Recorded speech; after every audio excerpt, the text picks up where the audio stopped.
Son, today we're going to meet your grandparents and Uncle Aiden. Do you remember them? Elliot shook his head and responded, I don't remember Grandma and Grandpa very well. They are the people who never came to my birthday parties, right? Hearing that remark made my heart constrict. Trying to remain calm, I responded gently. That's correct, but we'll see them today, they're also family. Seeing the doubt in my son's eyes, I questioned whether I was doing the right thing by bringing him to a place where he might feel uncomfortable.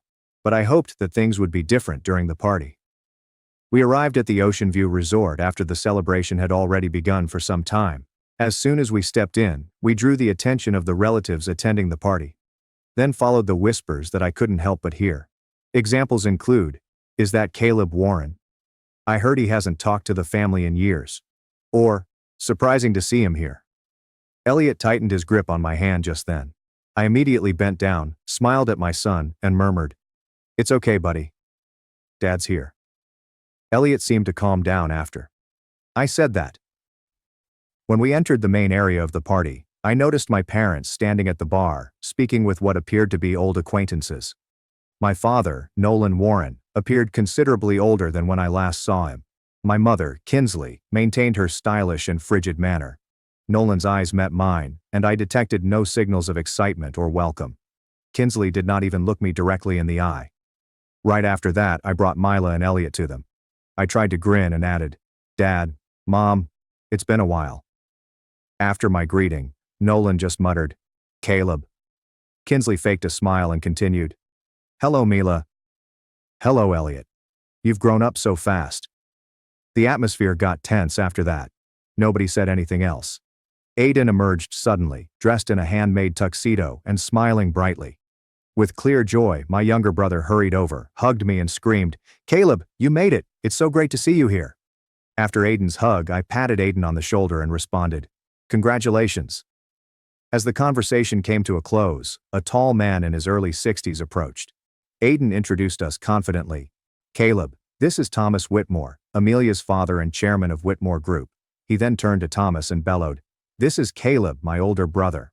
After the introduction, Thomas eyed me up and down with an openly judgmental expression. Then, with a condescending smirk, he stated loud enough for everyone to hear, So this is the failure of a brother your parents always mention. I figured he'd stay home, too scared to attend this party. When his words faded, I felt as if someone had thrown cold water on my face.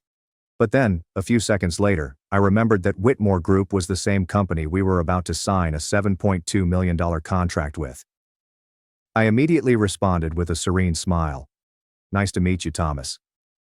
I've heard a lot about the Whitmore Group.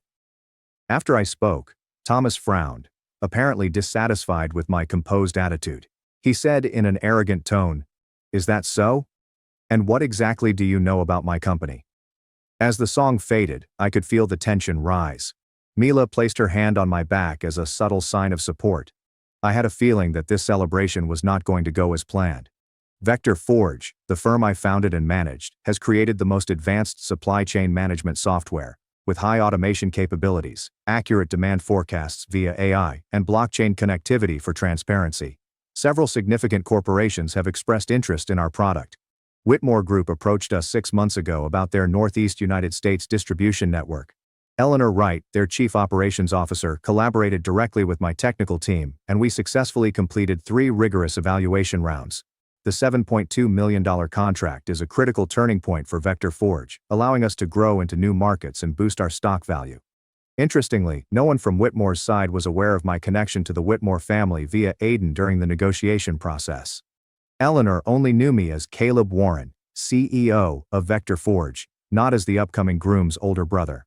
Back at the party, standing in front of Thomas Whitmore, the man who had just declared me a failure, I knew I was in an extremely ironic situation. The firm chairman, who was about to sign $1 million contract with me, had no idea who I was. At that point, I could have told the truth outright. But part of me wanted to see where this story would lead. And this was definitely an opportunity to better grasp how my family perceived me while I wasn't present. With a calm smile, I just vaguely responded to Thomas. I work in supply chain management software technology. Whitmore Group is a big name in the industry. After my answer, Thomas waved his hand dismissively and said, Everyone knows about Whitmore Group. We're the leading distribution company in the Northeast. We've recently been preparing a major contract with some up-and-coming tech company. When I heard those words, I felt a calm fury. He had referred to my company as some up-and-coming tech company.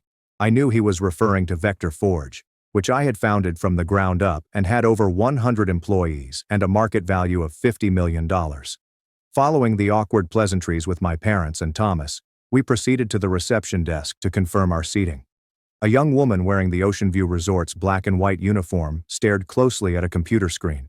I smiled politely and said, "Hello, we're the Warren family, Caleb Warren, Mila Warren, and Elliot Warren."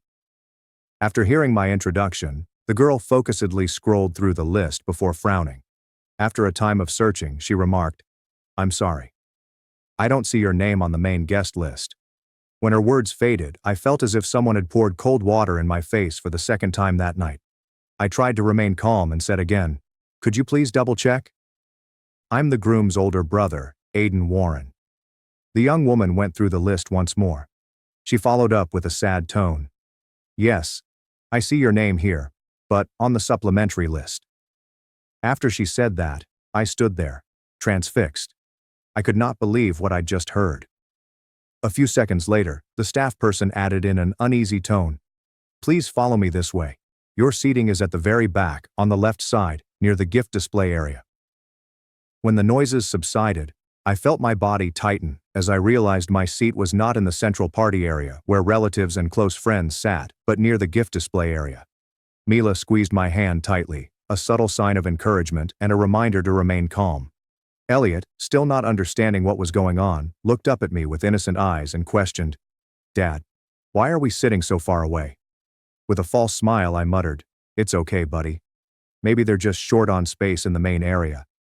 We then followed the staff worker to a remote corner of the banquet space, where 3 lonely chairs were near the bridal gift display area. There were no floral arrangements or name cards, and, most significantly, no one else sat at our table. We were utterly isolated from the party. As soon as I saw that seating arrangement, I felt my fury rise. This was not an accident or oversight. It was a purposeful action. And indeed, this arrangement comes from members of my own family. Unable to accept such treatment, I resolved to investigate the matter. I murmured to Mila that I'd be right back, then went to the reception counter to find the manager. Just as I was ready to talk with the manager, I noticed my parents and Thomas approaching us.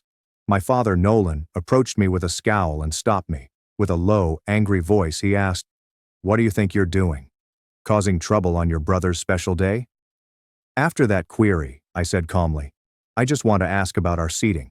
Why are we separated from everyone else by the gift area?" Nolan looked into my eyes with a harsh stare and hissed through gritted teeth, "If you go in there, you'll embarrass us." After he said that, I felt as if someone had stabbed a dagger through my heart. My father, whom I had admired throughout my youth, now openly stating that he was embarrassed of me. Following that, my mother, Kinsley, stepped forward with an equally angry attitude. She said in a quiet but stern voice, "You'd better just sit wherever you're put and stay there. Just pretend you're not even here." Hearing those comments, I felt agony spread from deep within my heart. Not because of the harsh words, but because of the truth that my mother wanted me to disappear on this important family day. And then Thomas, standing beside them with an undisguised sarcastic sneer, said, "Listen here, Warren. This is a party for important people, influential guests with status, not a place for people like you who are beneath us." After he stated that, I was shaken and outraged. They weren't simply treating me as a stranger. They publicly humiliated me in front of others. I did not argue more. I softly went away. When I returned to Mila and Elliot, I noticed my wife explaining to our 6-year-old son why we had to sit separately like way. Mila looked at me, frightened, and asked quietly, "What happened, honey?" I described the recent talk in an unusually calm tone. Mila listened silently, her gaze moving from worry to anger. Finally, determinedly, she stated, "We should just leave. Elliot does not need to witness this." At that moment, I felt immeasurable gratitude to the woman who had been by my side for the previous decade. However, instead of agreeing to depart, I shook my head and said, "No, I have another idea." Mila gave me a puzzled look after I said that, but I didn't say anything else. I snatched my phone from my pocket, determined not to let myself and my family be treated as strangers for another minute. With shaky